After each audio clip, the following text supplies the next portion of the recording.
Bismillahirrahmanirrahim. Alhamdulillahirabbil alamin. Wassalatu wassalam ala asyrafil anbiya wal mursalin Sayyidina Maulana Muhammadin wa ala alihi wa sahbihi ajma'in.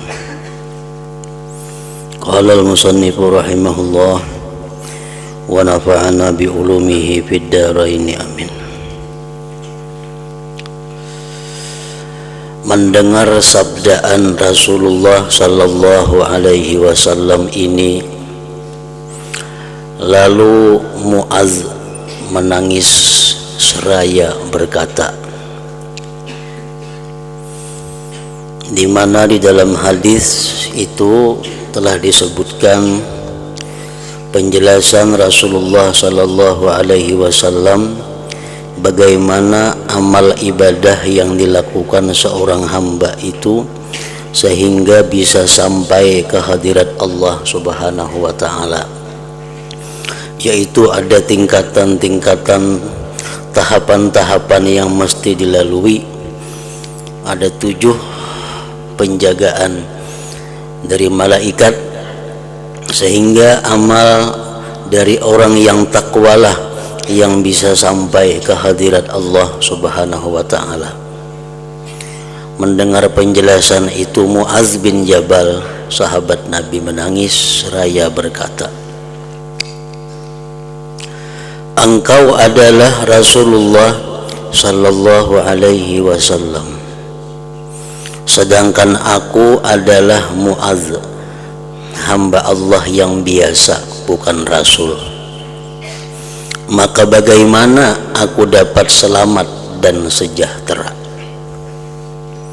Kalau engkau, wahai Rasul, Rasulullah, sedangkan aku seorang hamba yang biasa, bagaimana mungkin amal ibadahku bisa sampai kepada Allah? Lalu Rasulullah sallallahu alaihi wasallam menjawab, hendaklah engkau ikuti aku. Hendaklah engkau ikuti aku walaupun hanya dengan sedikit amalan. Sedikit amalan, tetapi ittiba, mengikut dengan Nabi sallallahu alaihi wasallam.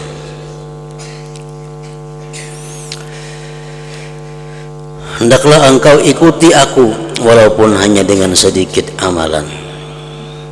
Wahai Mu'adz, jaga lidahmu baik-baik,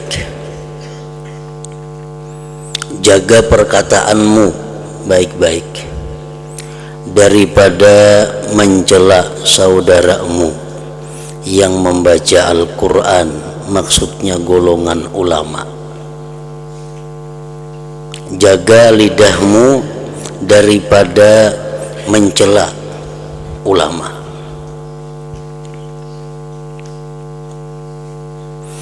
Dan pertanggungkanlah segala dosamu ke atasmu, dan jangan engkau mempertanggungkan dosamu ke atas mereka.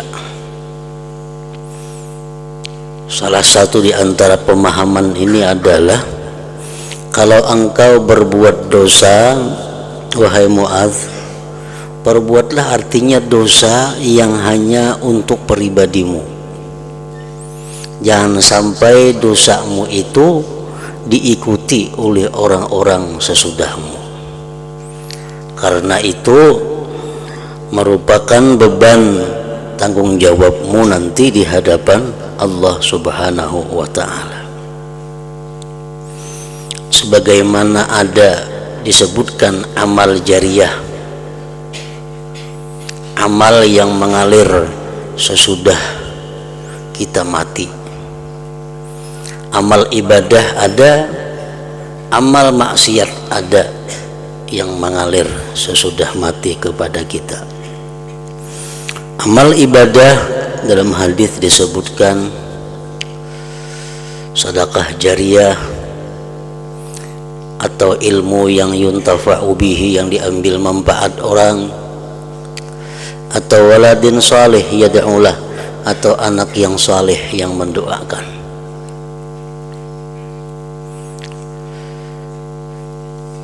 maka tiga hal tersebut walaupun kita meninggal itu masih mengalir.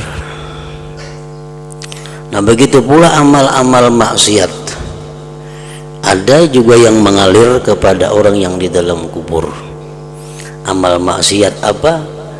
Sedekah jariyah juga, tapi sedekah jariyah yang digunakan kepada maksiat terhadap Allah Subhanahu wa ta'ala. Umpamanya seseorang membangun tempat di mana tempat itu biasanya digunakan orang maksiat. Nah, membangun tempat itu, kita ambil contoh umpamanya gardu. Nah, gardu adalah tempat yang umumnya digunakan untuk hal-hal yang kada baik, becatur, badum. Di gardu itu biasanya orang becatur, badum, berimi, dudukan, kada kaharuan. Nah, kita ulahkan gardu sehingga kita mati, gardu masih dipakai orang permainan situ, orang bedum. Nah maka itu sedekah jariyah juga, cuma jariyah nang kada baik, jariyah nang mengalir tapi nang negatif, nang kada baik. Nah kalau kita berbuat dosa lah nang jangan sampai ke orang lain. Cukup kita mati juga dosa kita, jangan sampai ada dosa kita hidup. Tuba li abdin idza mata matat dzunubuhu. Beruntung bagi seorang hamba yang bila mana dia mati juga dosanya. Itu beruntung.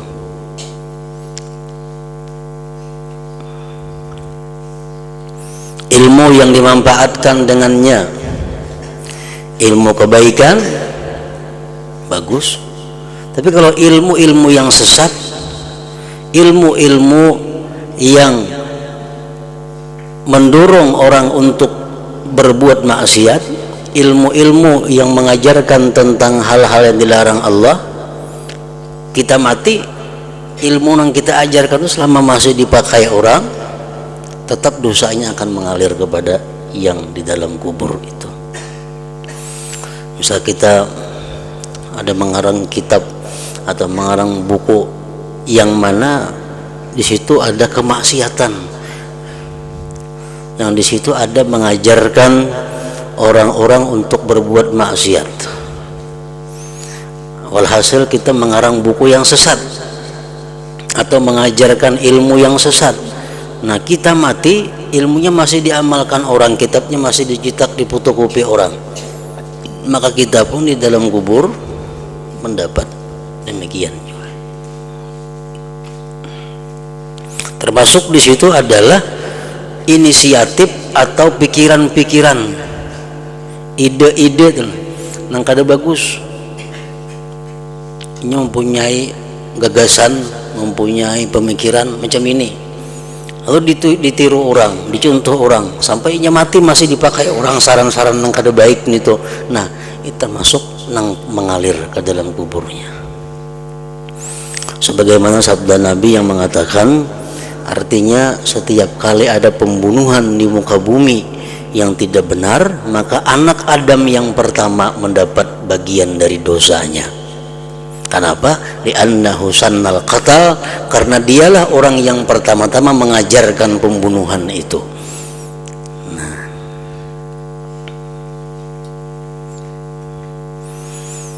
yang ketiga, anak yang jahat, yang tidak dididik.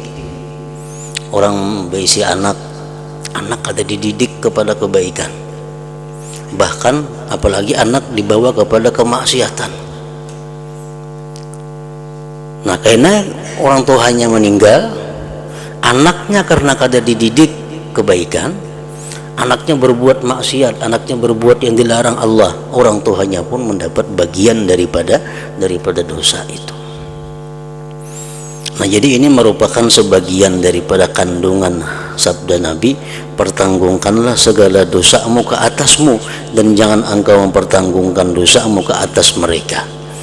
Artinya kalau kita berbuat dosa, cari dosa nang bila kita mati juga dosanya, jangan hidup. Dan jangan engkau menganggap dirimu bersih, itu adalah sesuatu yang maksiat. la tuzakku anfusakum. Al-Quran sudah melarang, jangan kamu anggap bersih diri kamu. Bila kita menganggap bahwa diri kita adalah orang yang takwa, kita menganggap bahwa diri kita orang yang mulia di sisi Allah, nah maka itu perbuatan satu maksiat. Dan jangan engkau hai Mu'adz menganggap dirimu itu bersih, dan jangan pula engkau mencela orang lain, dan jangan pula engkau memuji dirimu di hadapan mereka.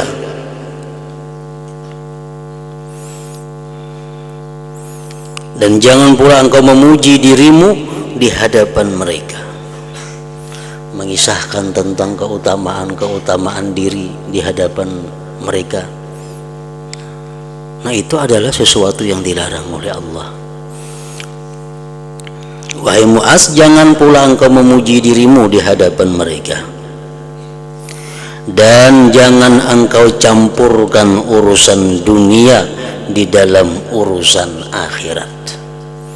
Artinya kalau kita memperbuat amaliyah akhirat, maka murnikanlah itu karena Allah, jangan dicampuri dengan urusan-urusan yang sifatnya keuntungan duniawi.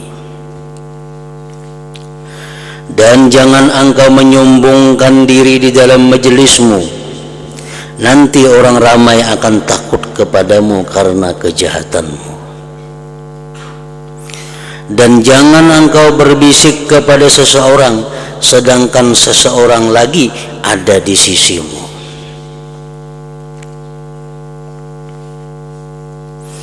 Dan jangan engkau membesarkan dirimu, maka akan terputus daripadamu segala kebaikan di dunia dan di akhirat. Dan jangan engkau carikan pecah belah akan manusia, jangan mengadu domba orang, maka akan dikau oleh anjing-anjing api neraka pada hari kiamat nanti.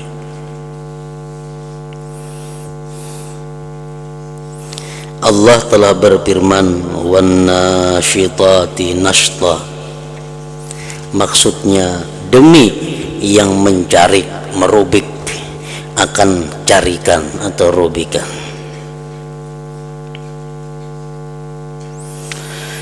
Apakah engkau ketahui hai Mu'adz, siapakah mereka yang mencarik itu? Siapakah yang merubik-rubik manusia itu di dalam api neraka kaina? Lalu Mu'adz menjawab, ya Rasulullah, sebenarnya siapa mereka itu? Lalu Nabi SAW menjawab, itulah anjing-anjing yang garang di dalam api neraka, yang akan mencarikan daging sehingga sampai ke tulang. Balasan kepada orang-orang yang mengadu domba, memecah belah persatuan orang-orang yang baik, persahabatan orang yang rukun, damai.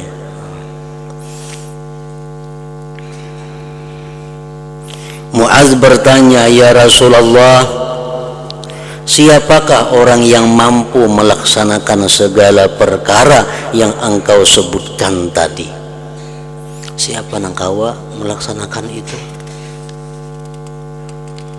Jangan berbuat dosa macam ini, jangan memecah belah umat, jangan mencela orang, jangan menyombongkan diri, jangan membersihkan diri, jangan mencela orang lain. Siapa yang bisa melaksanakan itu, wahai Rasulullah? Dan siapakah yang akan selamat daripada siksaan itu? Nabi SAW menjawab, itu sebenarnya mudah bagi orang yang dimudahkan oleh Allah Subhanahu wa ta'ala. Melaksanakan perintah-perintah Allah itu sebenarnya mudah, menjauhi larangan-larangan Allah itu gampang bagi orang-orang yang dimudahkan oleh Allah Subhanahu wa ta'ala.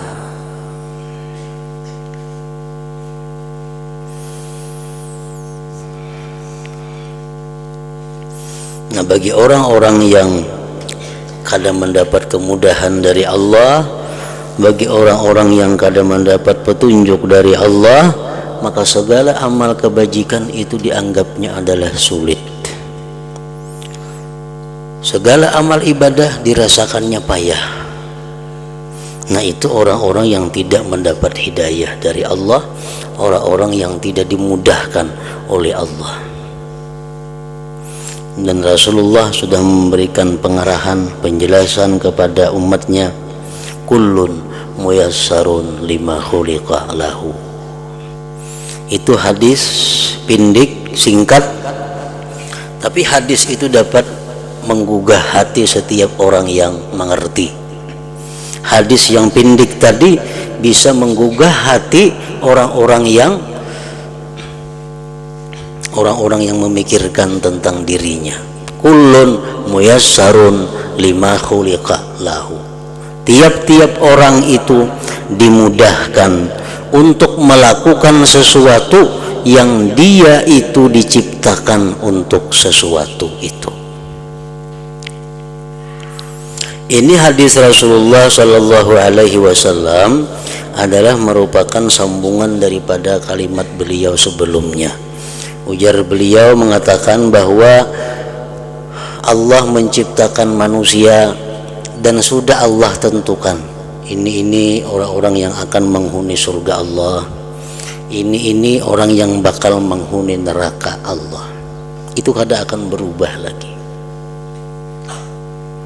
Sudah di masa azali, di masa yang dahulu kala, sebelum kita wujud ke alam dunia ini, sudah ada nama kita dan tempat yang bakal kita tempati.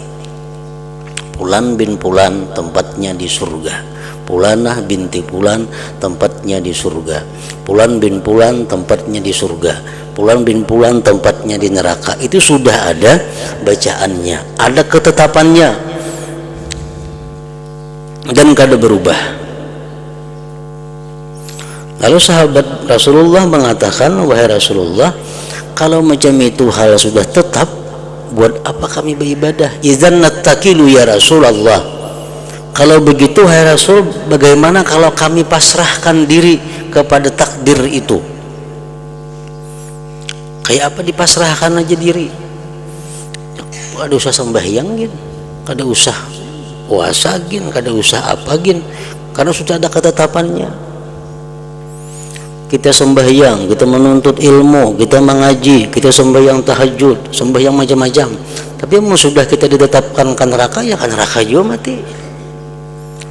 Orang berzina, orang makan riba, berjudi, segala macam maksiat dilakukan, tapi kalau ingin ditetapkan ahli surga, ya sudah ke surga juga matinya. Idzan nattakilu ya Rasulullah. Kalau begitu kita bertawakal aja ya Rasulullah, udah susah payah lagi, tawakal aja. Nah, Rasulullah menjawab dengan sebuah hadis yang terkenal, hadis yang pendek tadi, kullun muyassarun lima khuliqa lahu. Kullun muyassarun lima khuliqa lahu. Tiap-tiap orang itu dimudahkan untuk memperbuat sesuatu yang dia diciptakan untuk sesuatu itu. Kalau kita diciptakan Allah untuk menghuni surga, kita ditetapkan oleh Allah untuk menghuni surga, kita pasti dimudahkan oleh Allah untuk melakukan amal-amal yang mengarah kepada surga. Kalau orang itu diciptakan Allah sebagai penghuni neraka, dia akan dimudahkan Allah untuk melakukan amal-amal perbuatan yang mengarah kepada api neraka. Nah, bagi orang-orang yang sudah namanya ditetapkan oleh Allah sebagai ahli surga, maka tidak ada amal ibadah yang sulit terhadapinya.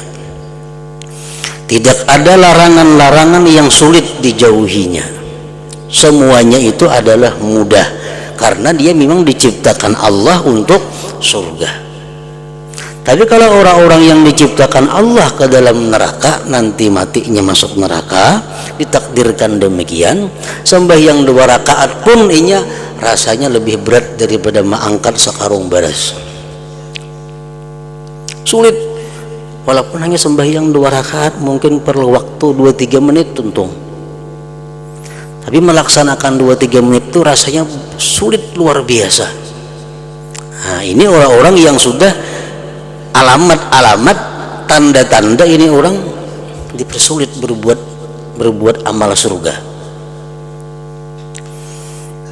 Nah, jadi kita di dalam hati kita i'tikadkan, kita camkan dalam diri kita, setiap kali kita sulit berbuat kebaikan, setiap kali kita rasa ngalih untuk memperbuat taat, kita bisiki hati kita, jangan-jangan kami termasuk yang ditulis Tuhan ahli neraka, seakan apabila sulit berbuat kebaikan.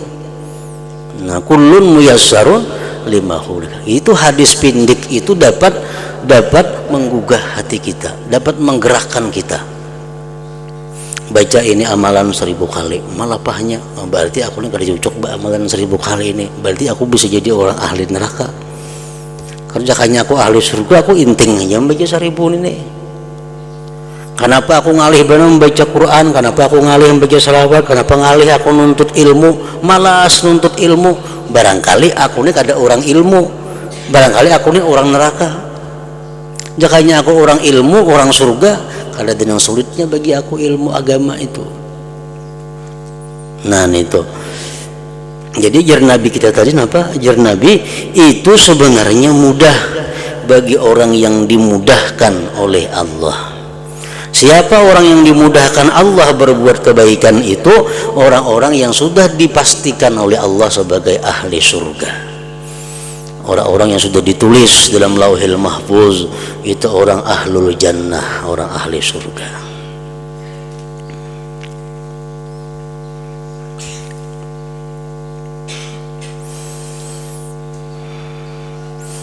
Merencanakan satu maksiat, merencanakan sesuatu hal yang dilarang Allah, kenapa selalu mudah? Bila aku ini berbuat maksiat pasti terjadi, bila aku hendak maksiat pasti terjadi. Berapa kali sudah membuktikan hendak mencuntan penurangna, tampina sunyi orangnya guringan, lamarinya pas kada berkunci, sehingga mudah melakukan mencuntan. Nah, ini orang bakal penghuni neraka. Kalau orang bakal penghuni surga, hendak mencuntan itu nah ditanggalnya orangnya kada guringan lagi. Masuk ke kamarnya orangnya ada kada jadi itu cuntan. Isuk ini diintai pulang, benak mengambil, ada yang datang kada jadi pulang mencuntan. Nah, selalu dihalangi oleh Allah untuk berbuat maksiat. Bila kita macam itu alamat bahwa kita orang yang baik, alamat bahwa kita adalah orang kanan, orang yang diciptakan Allah untuk surga.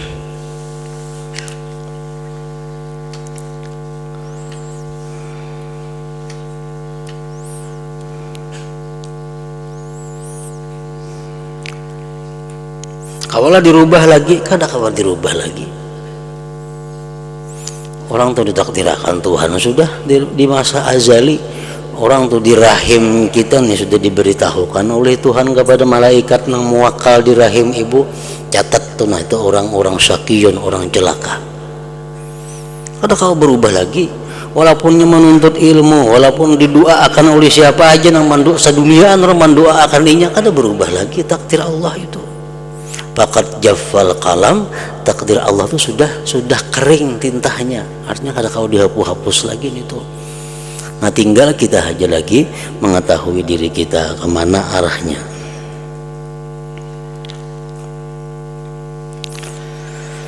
Kemudian lalu Khalid bin Ma'dan berkata, maka aku tidak pernah melihat seseorang yang banyak membaca Al-Quranul Karim lebih daripada Mu'adz, karena beliau paham terhadap hadis yang besar ini.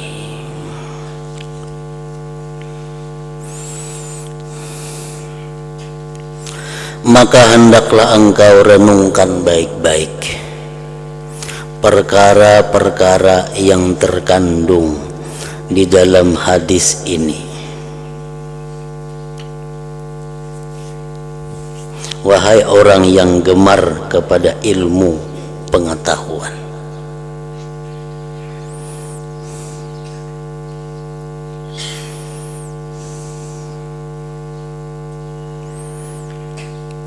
Hadis Rasulullah SAW yang tersebut minggu dahulu itu adalah intinya bahwa amal seseorang kada akan bisa diterima oleh Allah kalau orang yang beramal ini kada termasuk orang yang takwa. Buktinya orang yang hasad, orang yang gibah, amalnya ditolak di langit pertama. Orang yang punya angkuh ditolak di langit kedua. Orang yang punya ini ditolak di langit takabur, ditolak di langit yang ketiga. Ujub ditolak di langit yang keempat. Hasad ditolak di langit yang kelima. Orang yang kada maras kasih sayang kepada kaum muslimin ditolak juga amalnya. Jadi hasilnya bahwa kita merenungi hadis itu sehingga firman Allah yang menyatakan innama yataqabbalullah minal muttaqin, Allah itu hanya menerima ibadah orang yang takwa. Kalau orang kada takwa, kada akan diterima oleh Allah Subhanahu wa taala. Nah, itu intinya hadis yang besar tadi. Untuk bisa amal ibadah kita ini sah, syaratnya apa?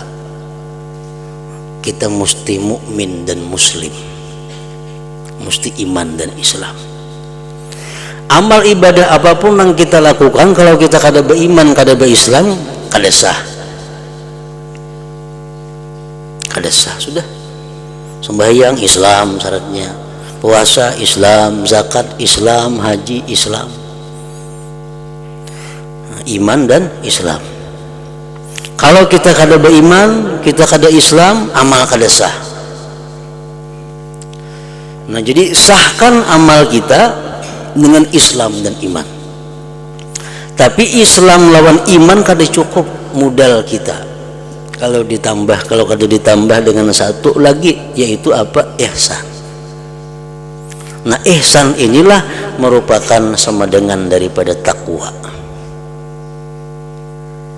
Kalau sudah kita iman, Islam dan ihsan, baru kita melakukan satu taat kepada Allah. Nah, taat kita itu diterima oleh Allah. Makanya Jibril bertanya kepada Rasul, wahai Muhammad, apa itu iman? Ya Nabi, al-iman antuk minabillah wa rasuli wa kutubihi. Iman itu artinya rukun Islam ada, rukun iman ada 6 lah kesimpulannya. Wamal Islam, apa itu Islam wahai Muhammad? Islam itu apa? Nah, jadi Nabi kita syahadat, kesimpulannya rukun Islam adalah 5. Wamal ihsan, apa ihsan wahai Muhammad? Jadi Nabi kita anta'budallah ka'annaka tarah fa illam takun tarah fa huwa yarak. Ihsan, bahwa engkau beribadah kepada Allah seolah-olah engkau melihat Allah. Kalau tidak bisa demikian, maka yakinkan bahwa ibadahmu dilihat oleh Allah. Nah, ihsan itu adalah sama dengan takwa.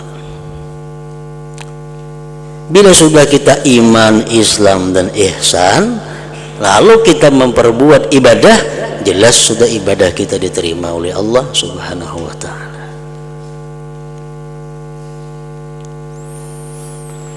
Maka hendaklah engkau renungkan baik-baik perkara-perkara yang terkandung dalam hadis ini, wahai orang yang gemar kepada ilmu pengetahuan, dan ketahuilah bahwasanya sebesar-besar sebab yang dapat mengukuhkan perangai yang jahat di dalam hati ialah menuntut ilmu dengan tujuan hendak menunjuk-nunjuk kebulihan, dan dengan tujuan supaya pandai bercakap.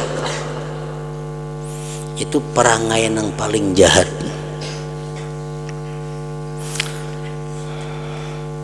Sebab timbulnya segala macam bentuk kejahatan bisa dimulai dengan menuntut ilmu, tapi tujuannya hendak mencari kebulihan, kehebatan, supaya pandai bercerita, supaya pandai berbicara.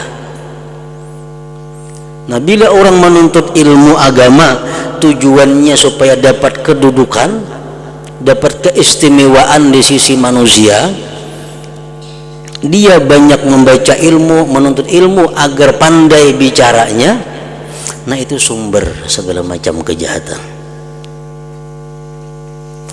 Karena orang awam, orang yang tidak berilmu adalah bersih daripada perangai-perangai yang jahat. Orang awamnya kada ada niat tangka itu. Dan orang yang mencari ilmu adalah menjadi sasaran penyakit-penyakit hati yang dapat membinasakan.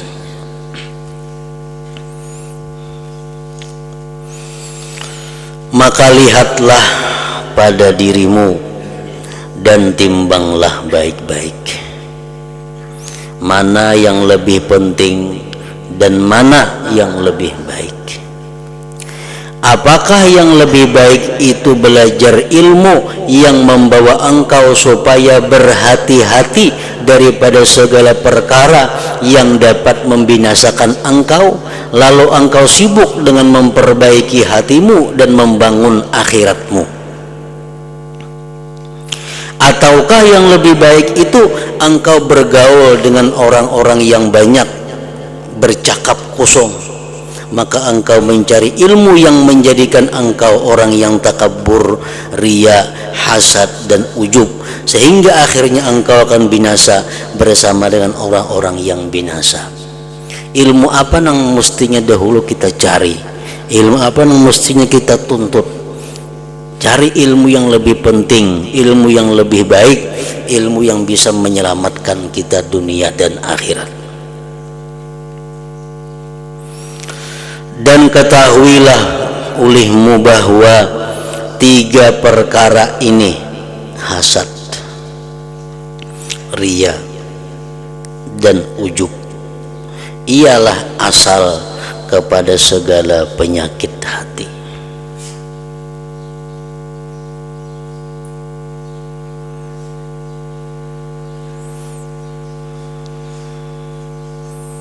Pokok sumber penyakit hati di situ, hasad, riya, dan ujub. Dan baginya tempat tumbuh yang sama, yaitulah hubbud dunia. Itu pokoknya sama sekali, cinta kepada dunia ini. Orang yang mencintai dunia ini mudah dengki lawan orang. Orang yang mencintai dunia ini beribadah tujuannya supaya dapat dunia, riya. Orang yang mencintai dunia ini akan kagum selalu kepada dirinya sendiri.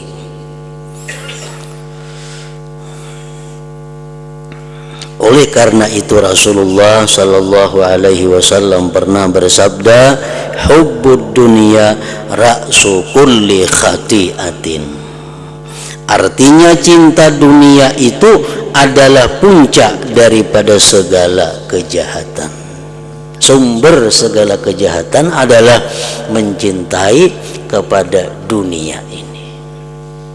Nah, apa sekarang arti dunia itu?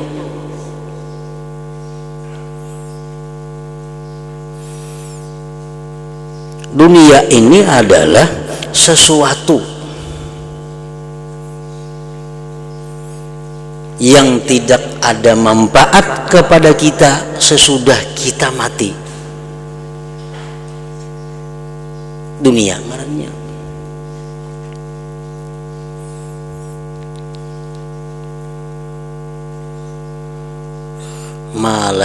Malayam pahuka ba'dal maut, sesuatu yang tidak memberi manfaat kepada engkau sesudah mati, itu dunia marahnya.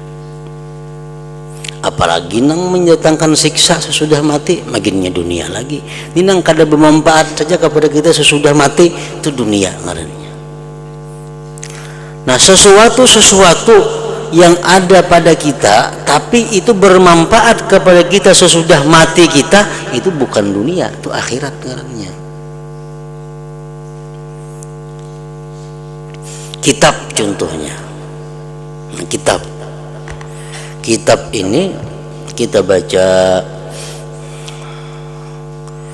kita pelajari, kita pahami, kita amalkan. Ini kitab ini memberi manfaat kepada kita sesudah mati.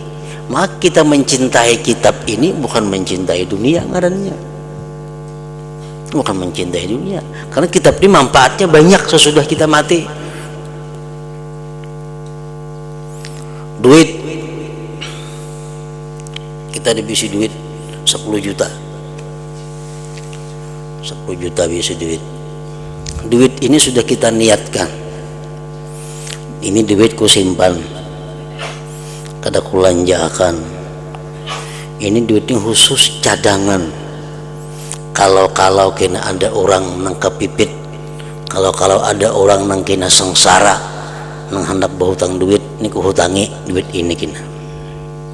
Ada orang-orang nang kesusahan nang perlu ku bantu satu saat kaina, ini duit ini kena nang ku gunakan. Atau duit ini kena aku sakit, aku garing, aku hendak berobat, duit ini ku gunakan. Jadi duit ini ku sayangi benar nih.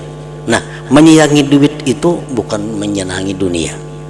Kenapa? Karena duit ini bermanfaat di akhirat. Ini bermanfaat di akhirat duit ini. Kenapa bermanfaat? Tujuan kita bagus. Tujuan kita menyimpan duit ini bukan untuk mencari kenikmatan dunia, bukan mencari kesenangan dunia, bukan hanya mencari bermewah-mewah dalam dunia, kada. Duit ini sengaja ku simpan untuk keperluan tadi. Nah, kita cintai duit itu, kita sayangi, kita pelihara duit tadi, itu kita kadang mencintai dunia, mencintai akhirat. Nah, itu jadi kadang mesti duit itu dunia, kadang mesti sesuatu yang bermanfaat kepada kita sesudah kita mati ngarannya akhirat. Aku sayang menelawan sepida aku ini bujur buruk rencek ke majlis taklim, aku bersepida ini ke pasar nukarakan keperluan rumah tangga segan anak bini bersepida ini sepeda aku ini aku sayangi benar ini. Nah, itu bukan menyayangi dunia. Kenapa? Karena sepeda ini manfaatnya akhirat, ke majlis ilmu, nukar keperluan sehari-hari. Ini berarti mencintai sepeda itu kan mencintai dunia, mencintai akhirat. Nah, setiap benda atau apapun ngarannya yang biasanya membuat kita lingah terhadap Allah, benda atau sesuatu yang membuat kita banyak maksiat dengan benda itu, nah ini ngarannya dunia. Barang yang biasa jadi andalan kita untuk beragak, barang yang jadi andalan kita untuk bermegah-megah, nah, ini barang dunia. Ini kita mati ini menyiksa kita kayaknya, bukan bermanfaat, lawan kita ada menyiksa kita. Nah, mencintai barang-barang itu mencintai dunia ngarannya. Itulah yang jar Nabi tadi, mencintai dunia pokok segala macam kejahatan, sumber segala macam kesengsaraan.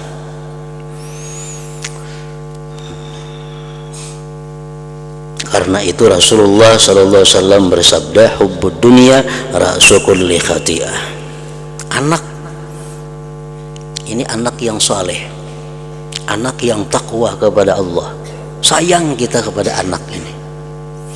Atau anak yang kada berdosa, masih kekanakan lagi, itu kada berdosa ini, kita sayangi mereka itu kita kada menyayangi dunia, karena itu bermanfaat ke akhirat. Tapi kalau ada anak yang suka maksiat kepada Allah, sembahyangnya belang kambingan, rambut bahabang bahijau anaknya, bebunil, bakakalong. Nah, disayangi anak seperti ini menyayangi dunia. Itu mencintai dunia. Kenapa? Karena anak ini kalau sudah kita mati menyengsarakan kita, menambah siksa di akhirat. Karena kita menyayangi sesuatu yang dilarang Allah menyayanginya, mencintainya. Hubbud dunya ra'su kulli khati'ah, artinya cinta dunia itu adalah puncak daripada segala kejahatan. Nah, hingga situ. Namun demikian dunia juga adalah ladang untuk akhirat.